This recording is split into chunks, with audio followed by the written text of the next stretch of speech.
নবী সাল্লাল্লাহু আলাইহি ওয়াসাল্লাম বলেছেন, চার শ্রেণীর মানুষ আছে, এদেরকে আমি সমানভাবে অভিশাপ দিলাম। কয় শ্রেণী? চার শ্রেণী। জাস্ট শুনে রাখেন হাদিসগুলা। আমি জানি এই বিশ্বে আপনি এই হাদিসগুলোর উপর ইমপ্লিমেন্টেশনে যেতে পারবেন না, এটা আমি বুঝি, কিন্তু আকীদা ঠিক থাকতে কি কোনো সমস্যা আছে? চার শ্রেণীর মানুষের কথা নবীজি বলেছেন। এক শ্রেণী হচ্ছে সেই ব্যক্তি যে নিজে সুদ খায়। কারা কারা খাই? এবার হাত উঠান, কারা কারা খান? আলহামদুলিল্লাহ। দ্বিতীয় শ্রেণী, যারা খায় না কিন্তু মানুষকে দেয়। তিন নাম্বার, খায়ও না দেয়ও না, সাক্ষী থাকে। সাক্ষী আছেন কারা কারা? লা ইলাহা ইল্লাল্লাহ। চার নাম্বার, খায়ও না দেয়ও না, সাক্ষীও থাকে না, লিখে রাখে। এবার লেখেন কারা কারা? এইবার তো মুশকিল।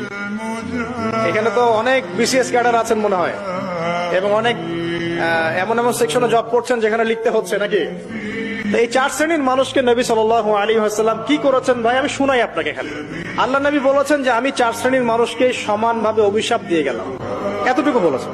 এখন আপনি যদি মনে করেন যে নবী সাল্লাল্লাহু আলাইহি ওয়াসাল্লামের অভিশাপ কাঁধে নিয়ে আমার আমলগুলো কবুল হচ্ছে, বা আমি কবরে অ্যান্সার দিতে পারবো, প্রশ্নোত্তর, আমি মিজান, এই মিজানের দাড়ি পাল্লা, আমার নেকির পাল্লা ভারী হবে, বা আমি রাসূল সাল্লাল্লাহু আলাইহি ওয়াসাল্লামের সুপারিশ পাবো, হ্যাঁ, বা আমি রাসূলের সাথে জান্নাতে থাকতে পারবো, আমি বলবো এই চিন্তাটা হবে একটা অলিক প্রসূত কল্পনা, আর কিছু না।